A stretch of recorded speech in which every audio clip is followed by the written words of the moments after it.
Assalamualaikum warahmatullahi wabarakatuh.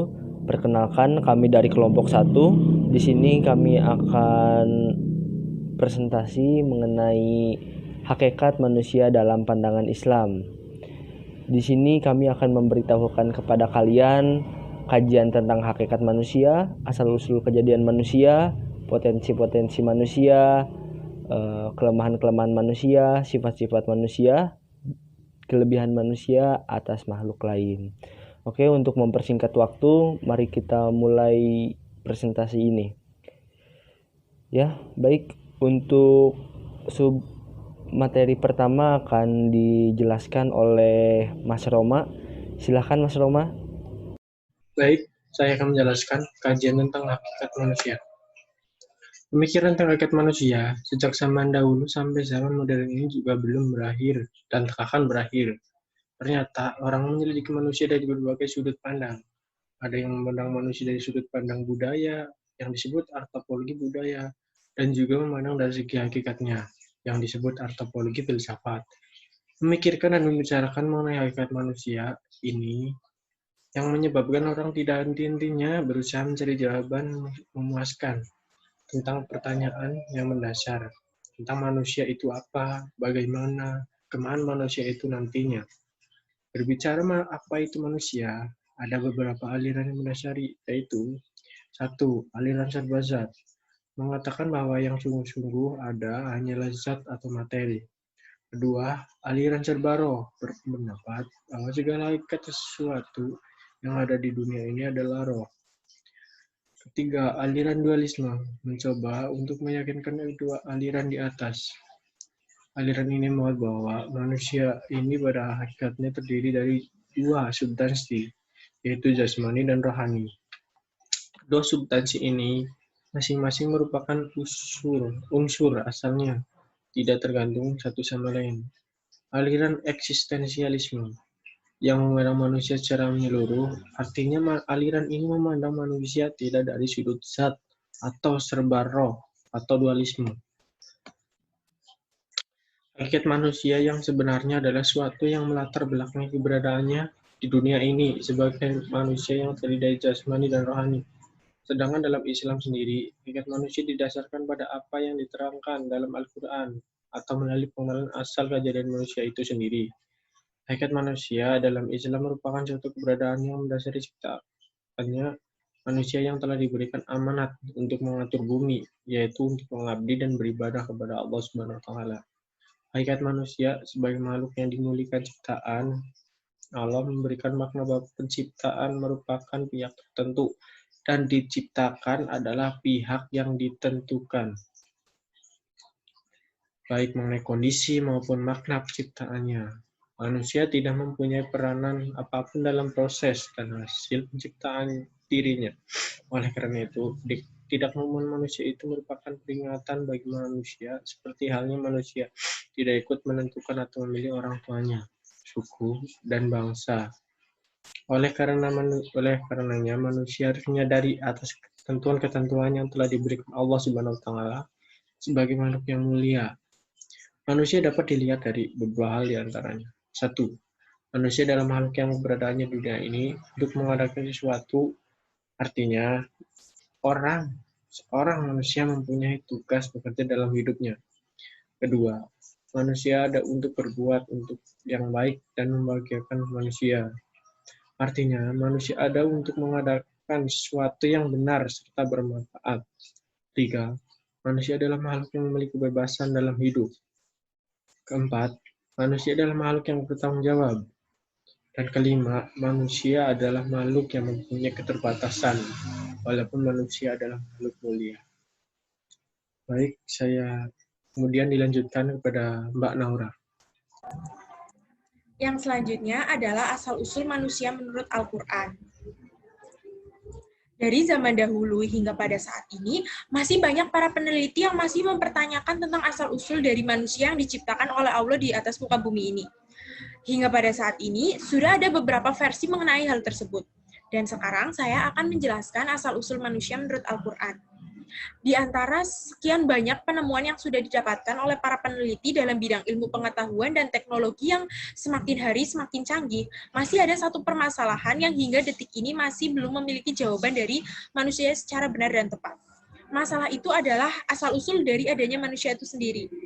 Menurut kitab suci Al-Quran pada surat Al-Hijr ayat 28-29, asal-usul manusia adalah ketika Allah berfirman, dan ingatlah ketika Tuhanmu berfirman kepada malaikat, sesungguhnya aku telah menciptakan seseorang dari tanah liat kering yang berasal dari lumpur hitam yang diberi bentuk. Maka apabila aku telah menyempurnakan kejadiannya dan telah meniupkan ke dalamnya ruh ciptaanku, maka tunduklah kamu kepadanya dengan bersujud. Ungkapan ilmiah dari Al-Quran dan hadis Islam telah menjadi bahan penelitian bagi para ahli biologi untuk memperdalam ilmu tentang organ-organ dan jasad manusia. Ada beberapa tahapan kejadian manusia, diantaranya adalah yang pertama, proses kejadian manusia pertama, yaitu Nabi Adam. Dalam Al-Quran, sudah dijelaskan bahwa Adam diciptakan oleh Allah dari tanah yang kering, kemudian dibentuk yang sebaik-baiknya. Setelah sempurna, maka Allah meniupkan ruh kepadanya dan hiduplah Nabi Adam. Selanjutnya ada proses kejadian manusia kedua, yaitu istri Nabi Adam, Siti Hawa. Pada dasarnya, segala sesuatu yang diciptakan oleh Allah di dunia ini selalu dengan keadaan berpasang-pasangan. Demikian pula dengan halnya dengan manusia. Allah berkehendak menciptakan lawan jenis untuk dijadikan teman hidup atau biasa disebut sebagai istri. Selanjutnya ada proses kejadian manusia ketiga, yaitu keturunan Adam dan Hawa. Kejadian manusia ketiga adalah kejadian semua keturunan Adam dan Hawa kecuali Nabi Isa. Dalam proses ini dapat dilihat menurut Al-Quran dan hadis dan dapat juga ditinjau secara medis. Dari penyajian di atas dapat disimpulkan bahwa asal-usul manusia menurut Al-Quran adalah manusia berasal dari saripati tanah yang berasal dari lumpur hitam yang setelah itu dibentuk. Dan dalam penciptaannya terdapat 3 proses bagaimana manusia di muka bumi ini. Dan semua itu sudah dijelaskan dalam Al-Quran. Secara ilmu sains, kejadian manusia secara umum diciptakan melalui kehamilan dengan adanya ayah biologis semata. Penciptaan manusia selain Adam, Hawa, dan Isa di atas adalah surat Al-Mu'min ayat 12 dan 4-14 tentang proses reproduksi manusia lewat rahim ibu. Ayat-ayat tersebut di atas menjelaskan asal kejadian manusia dalam pandangan Al-Quran. Ada 4 kejadian, yaitu yang pertama kejadian Nabi Adam dari tanah dalam istilah yang bermacam-macam. Ada tanah, tanah kering, tanah liat, dan tanah lumpur. Selanjutnya kejadian Hawa yang diciptakan dari tulang rusuk Nabi Adam. Ada kejadian Nabi Isa dan kejadian manusia pada umumnya. Selanjutnya, yang dimaksud di dalam Al-Quran dengan saripati berasal dari tanah adalah sebagai substansi dasar kehidupan manusia adalah protein, sari-sari makanan yang kita makan, semua berasal dan hidup dari tanah. Kemudian, melalui proses metabolisme yang ada di dalam tubuh kita, diantaranya menghasilkan hormon sperma, kemudian hasil dari pernikahan atau hubungan seksual, maka terjadilah pembauran antara sperma dan ovum di dalam rahim. Kemudian, berproses hingga mewujudkan bentuk manusia yang sempurna seperti dijelaskan dalam ayat di atas. Nutfah sering diartikan dengan sesuatu yang sangat kecil dihasilkan dari setetes air mani. Dari sejumlah sperma yang ditumpahkan memang hanya ada 1 sel saja yang pada akhirnya membuahi ovum. Sesuatu yang bergantung al-alaq terus berkembang sampai kira-kira 20 hari dan secara bertahap mengambil bentuk manusia. Jaringan tulang mulai nampak dalam embrio dan secara berurutan diliputi oleh otot-otot. Selanjutnya, fase segumpal darah al-alaqah berlanjut dari hari ke-15 sampai hari ke-24 atau ke-25 setelah sempurnanya proses pembuahan. Mulailah tampak pertumbuhan syaraf pada ujung tubuh bagian belakang embrio. Terbentuk sedikit demi sedikit kepingan-kepingan benih, menjelasnya lipatan kepala. Sebagai persiapan perpindahan fase ini, al-alaqah kepada fase berikutnya yaitu mudghah mulberry stage. Mulberry stage adalah kata dari bahasa Latin yang artinya embrio atau janin yang berwarna mulberry, semacam warna merah tua keungu-unguan. Di dalam Al-Quran disebutkan bahwa embrio terbagi menjadi 2, yaitu ada embrio yang sempurna, muhalokah, dan yang kedua ada embrio yang kurang sempurna, ghair muhalofah. Penafsiran dari ayat tersebut adalah secara ilmiah, embrio dalam fase perkembangannya seperti tidak sempurna dalam susunan organ tubuhnya. Sebagian organ seperti kepala tampak lebih besar dari tubuhnya dibandingkan dengan organ tubuh yang lain. Lebih penting dari itu, sebagian anggota tubuh embrio tercipta lebih dahulu dari yang lainnya. Bahkan, sebagian yang lain belum terbentuk. Contohnya kepala. Ia terbentuk sebelum bagian tubuh ujung yang terbentuk. Ia terbentuk sebelum bagian tubuh ujung belum terbentuk, seperti kedua lengan dan kedua kaki. Setelah itu, secara perlahan mulai nampaklah lengan dan kaki tersebut. Tidak diragukan lagi, inilah ijaz ilmi, mukjizat sains yang terdapat di dalam Al-Quran. Menurut Dr. Ahmad Shauki Al-Fanjari, kata al-aqah tidak digunakan kecuali dalam Al-Quran. Coba kita perhatikan firman Allah berikut ini yang terdapat dalam surat At-Tariq. Maka hendaklah manusia memperhatikan dari apa yang dia ciptakan. Dia diciptakan dari air yang terpancar, yang keluar di antara tulang sulbi dan tulang dada. Sesungguhnya Allah benar-benar berkuasa untuk mengembalikannya hidup sesudah mati. Dan selanjutnya, tentang potensi-potensi manusia yang akan dijelaskan oleh Haikal. Ya baik, terima kasih kesempatan yang telah diberikan. Saya Haikal Fajar Muhammad akan menjelaskan submateri mengenai potensi-potensi manusia. Manusia tercipta dengan potensinya masing-masing untuk melakukan kegiatan aktivitas sehari-hari. Nah, ini adalah materi yang sudah kami rangkum tentang submateri potensi-potensi manusia.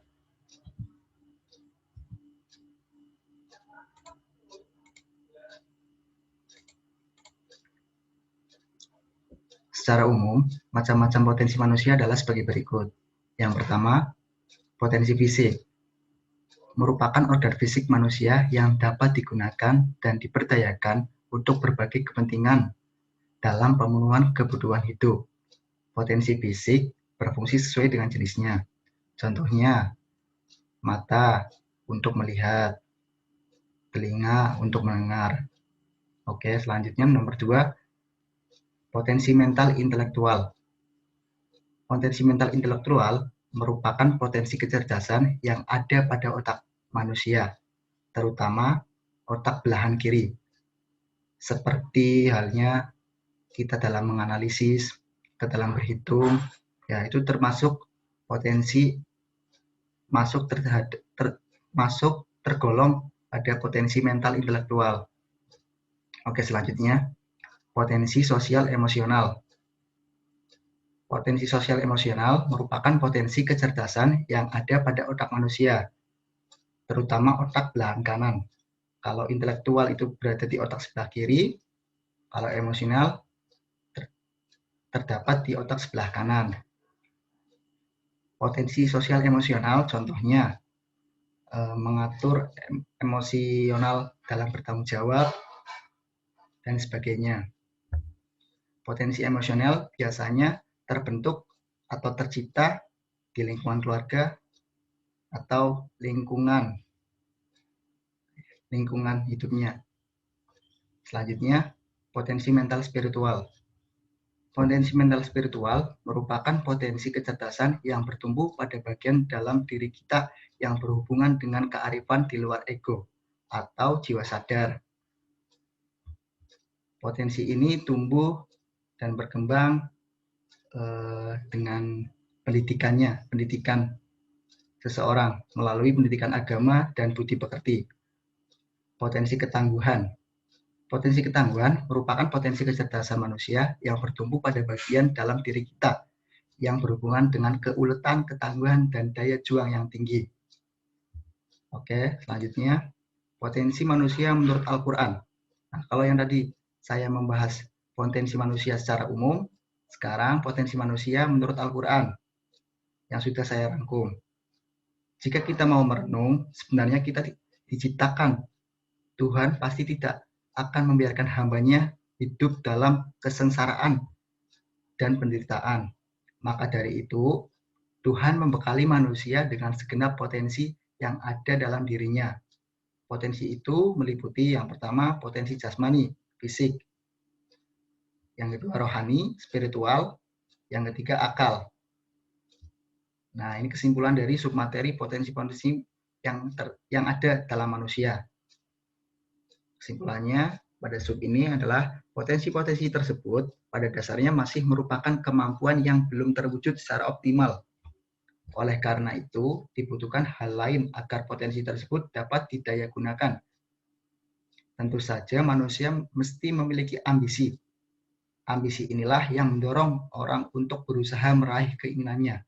Tanpa ambisi, orang hanya akan merasa puas dengan kondisi yang dimilikinya sekarang. Tidak ada keinginan untuk mengubah menjadi lebih baik. Walaupun demikian, kita harus mampu untuk menakar kemampuan diri. Jangan sampai ambisi yang berlebihan, yang berada di luar jangkauan, dan kewajaran justru membawa kita ke jurang kesombongan dan mendorong pada kegagalan. Harus didasari bahwa potensi yang dimiliki manusia semuanya ada batasnya. Jika Allah menghendaki, pasti semua dapat berubah sesuai dengan kehendaknya. Kewajiban manusia yang pokok ialah senantiasa mendekatkan diri kepada Allah Subhanahu wa taala dalam segala aspek kegiatan. Terima kasih. Saya kembalikan ke moderator. Ya, baik, terima kasih. Selanjutnya saya akan menjelaskan materi tentang kelemahan-kelemahan manusia. Baik teman-teman, sekedar memberitahu kepada kalian semua bahwa manusia itu diciptakan oleh Allah Subhanahu wa taala dalam bentuk yang sesempurna mungkin. Seperti yang difirmankan Allah, manusia diturunkan ke bumi sebagai khalifah di bumi, lalu diberikan amanah untuk menyebarkan Islam. Lalu manusia itu hidup di bumi semata-mata hanya untuk beribadah kepada Allah Subhanahu wa taala. Baik teman-teman, di balik kesempurnaan pasti ada kekurangan. Baik, saya akan menjelaskan kekurangan apa saja yang dimiliki oleh manusia atau kelemahan apa saja yang dimiliki oleh manusia. Baik, yang pertama suka membantah. Terdapat di Al-Quran surah Al-Kahfi ayat 54 yang artinya, dan sesungguhnya kami telah mengulang-ulangi bagi manusia dalam Al-Quran ini bermacam-macam perumpamaannya. Dan manusia adalah makhluk yang paling banyak membantah. Lalu yang kedua, bersifat lemah. Terdapat di Al-Quran surah An-Nisa ayat 28 yang artinya, Allah hendak memberikan keringanan kepadamu dan manusia dijadikan bersifat lemah. Lalu yang ketiga, zalim dan bodoh. Terdapat di Al-Quran surat Al-Ahzab ayat 72 yang artinya, sesungguhnya kami telah mengemukakan amanat kepada langit, bumi, dan gunung-gunung, maka semuanya enggan untuk memikul amanat itu, dan mereka khawatir akan mengkhianatinya. Dan dipikulah amanat ini oleh manusia. Sesungguhnya manusia itu amat zalim dan amat bodoh. Lalu selanjutnya ada senang bermaksiat. Terdapat di Quran surat Al-Qiyamah ayat 5 yang artinya, bahkan manusia itu hendak bermaksiat terus-menerus. Lalu yang kelima, mencintai kehidupan dunia. Terdapat di Al-Quran surat Al-Qiyamah ayat 20. Sekali-kali janganlah demikian. Sebenarnya kamu manusia mencintai kehidupan dunia. Lalu yang keenam, melampaui batas. Terdapat di Al-Quran surat Al-Alaq ayat 6. Ketahuilah, sesungguhnya manusia benar-benar melampaui batas. Lalu yang ketujuh, malas berbuat baik. Terdapat di Al-Quran surat Al-Ma'arij ayat 21. Dan apabila ia mendapat kebaikan, ia amat kikir. Lalu yang kedelapan, senang berkeluh kesah dan gelisah. Terdapat di Al-Quran surat Al-Ma'arj ayat 19. Sesungguhnya manusia diciptakan berkeluh kesah lagi kikir. Lalu yang kesembilan itu tergesa-gesa. Terdapat di Al-Quran surat Al-Anbiya ayat 37. Manusia telah dijadikan bertabiat tergesa-gesa. Kelak akan aku perlihatkan kepadamu tanda-tanda azabku. Maka janganlah kamu meminta-minta kepadaku mendatangkannya dan dengan segera. Lalu yang terakhir ada kikir. Terdapat di Al-Quran surat Al-Isra ayat 100. Katakanlah, kalau seandainya kamu menguasai perbendaharaan rahmat Tuhanku, niscaya perbendaharaan itu kamu tahan karena takut membelanjakannya, dan adalah manusia yang sangat kikir. Banyak kan sifat-sifat manusia yang berpotensi kepada diri kita. Jadi janganlah kita sombong hanya karena dianugerahi wajah yang cantik atau tampan, lalu merasa kita adalah makhluk satu-satunya yang diciptakan cantik dan tampan itu. Dan setiap manusia diberikan dua potensi, yaitu potensi baik dan potensi buruk. Baik, materi selanjutnya akan dijelaskan oleh Mas Septiawan tentang sifat-sifat manusia. Silakan Mas Septiawan. Ya, terima kasih Mas Haikal. Di sini saya akan menjelaskan dan menyambung penjelasan Mas Haikal. Di sini saya akan menjelaskan sifat-sifat manusia di dalam Al-Quran. Ada banyak sifat-sifat manusia yang digambarkan di dalam Al-Quran. Penggambaran sifat-sifat ini akan membantu kita untuk lebih introspeksi diri sehingga menjadi manusia yang lebih baik ke depannya dan lebih dicintai oleh Allah Subhanahu wa Ta'ala. Seperti apa sifat-sifat manusia di dalam Al-Quran? Kita bisa melihat contoh yang ada di depan. Pertama, manusia itu lemah. Manusia itu lemah. Bisa dikatakan seperti itu karena manusia tidak bisa bertahan hidup sendirian dan perlu seseorang atau perlu bantuan orang lain untuk bertahan hidup. Dua, manusia itu gampang terperdaya. Manusia gampang terperdaya karena seringkali manusia gampang sekali untuk terperdaya oleh manusia lainnya atau terperdaya oleh godaan-godaan setan yang terkutuk. Tiga, manusia itu lalai. Seringkali manusia lalai atas segala kewajibannya yang harus dilakukan, tetapi malah melalaikan dan tidak mengerjakannya, seperti sholat, puasa, zakat, seringkali lalai dalam menjalankannya. Yang keempat, manusia itu tergesa-gesa. Manusia seringkali tergesa-gesa dalam melakukan hal apapun, seperti